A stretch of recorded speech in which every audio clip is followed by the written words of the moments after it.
There is so much going on in Sudan. The clashes in Sudan are between the Sudanese Armed Forces, led by General Abdel Fattah al-Burhan, and the Rapid Support Forces, RSF, paramilitary group, led by General Mohamed Hamdan Dagalo. In this video we will learn what is happening in Sudan and most importantly what are the reasons for the clashes that have torn Sudan apart.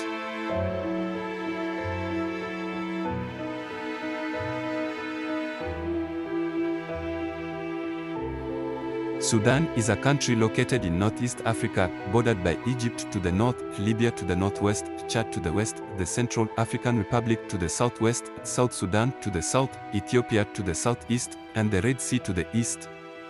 The country is the third largest in Africa. In the beginning, everything was part of one country, which is Sudan. Then, on July 9, 2011, a referendum was held and South Sudan became independent from Sudan. In fact, since the 1980s, both North and South Sudan have continuously fought each other in a form of civil war. And if you want to know what are the reasons for this conflict, it is mainly due to differences in religious practices, economy and politics. The northern part of Sudan is mainly ruled by Arab Muslims, so they supported the Sudanese government. And then if you look at the southern part of Sudan here, there is a group called Sudan People's Liberation Movement, or Army SPLM/A. And that group was mainly made up of black African Christians and others who practice traditional African religion.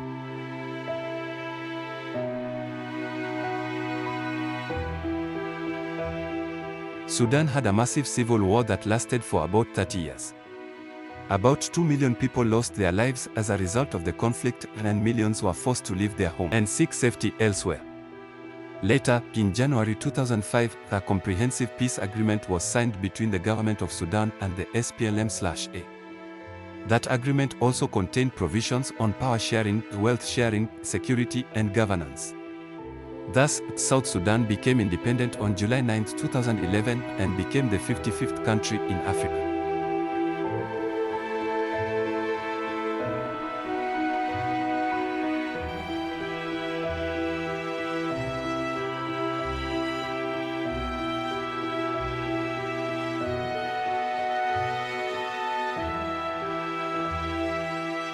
And can you guess who the brokers were? In other words, who came up with this comprehensive peace treaty? You can make a blind guess.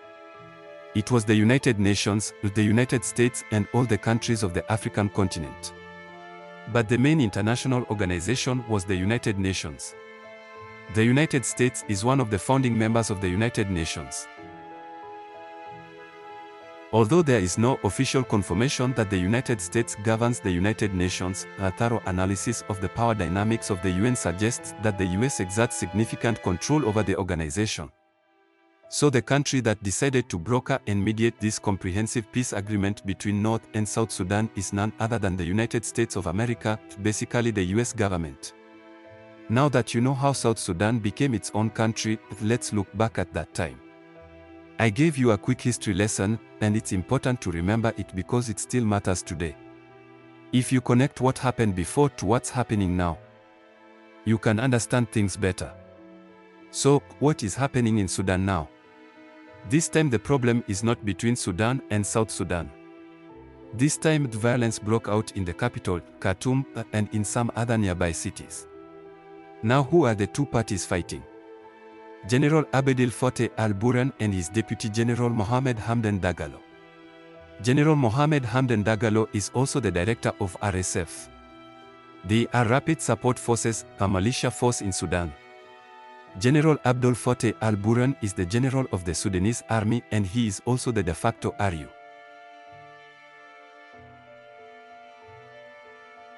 So these are two characters who have turned against each other and they are fighting for power in Sudan, and it has created chaos in Sudan. But bringing these two characters out is not the end of the story.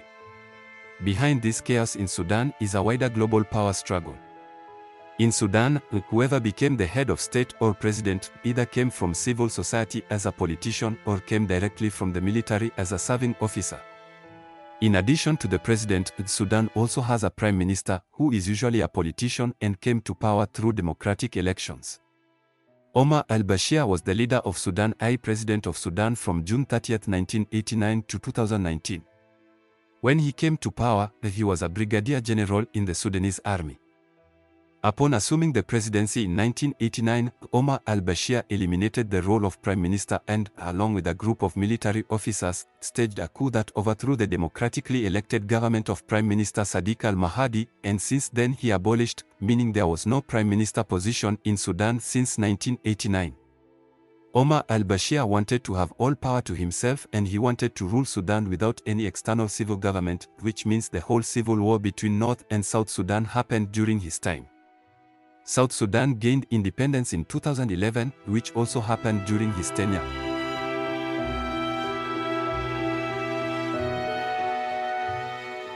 In 2019, al-Bashir appointed Abdel Fattah al-Burhan as Inspector General of the Sudanese Army. 2 months later, General al-Burhan, along with his partner and Deputy General Mohamed Hamdan Dagalo, overthrew President al-Bashir from power. General Burhan became the President of Sudan on April 11, 2019, following the ousting of President al-Bashir. General Mohamed Hamdan Dagalo came into the picture due to his close working relationship with General Burhan. In 2015, General Burhan commanded Sudanese troops in Yemen as part of a Saudi-led coalition fighting against Iran-backed Houthi rebels. It was during this time that the two generals worked closely together. As the President of Sudan, he strengthened Sudan's relations with global and regional powers such as the United States and Israel.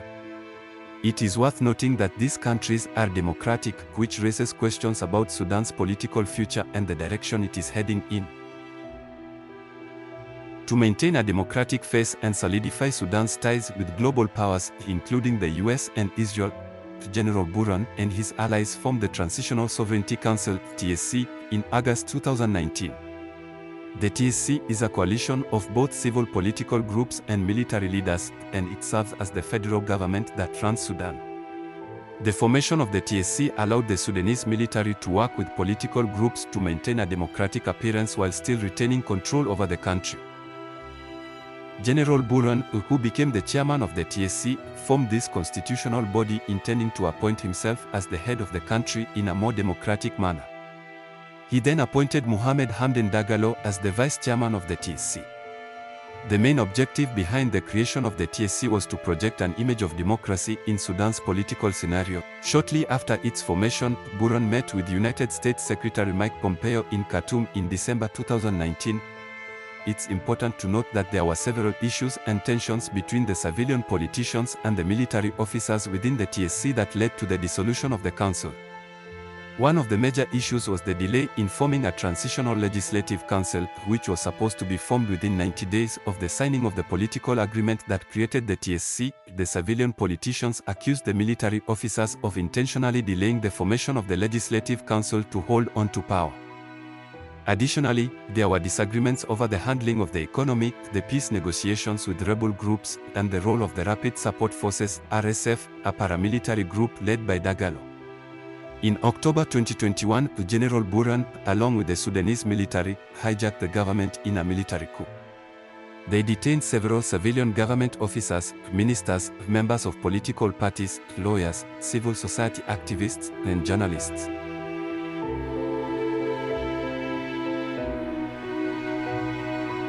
Following the 2021 coup, General Burhan began the process of reinstating individuals with ties to Omar al-Bashir's regime, including Islamists, to their former positions.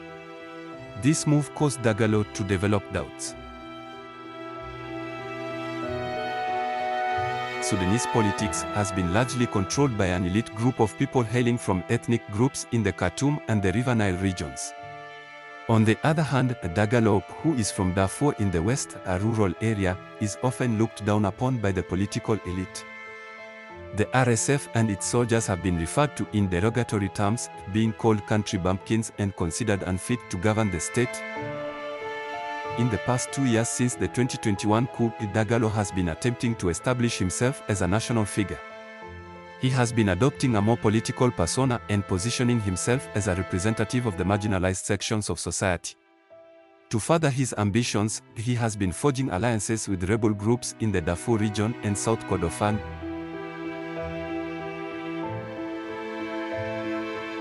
In 2003, Dagalo led numerous counter-insurgency operations against the Darfuri rebels, which gave him a deep understanding of this region. Even General Burhan was aware of Dagalo's past, and I'm sure many of his close associates were providing input on Dagalo, just as Dagalo was getting input about Burhan. This is how the conflict began, with the Rapid Support Forces, RSF, fighting against the Sudanese Armed Forces, SF, and Dagalo battling against General Burhan for supremacy, which is tearing Sudan apart. Dagalo is unlikely to back down or surrender. The decision to dissolve the RSF has become the primary source of conflict between the two sides, and this tension came to a head on the morning of April 15.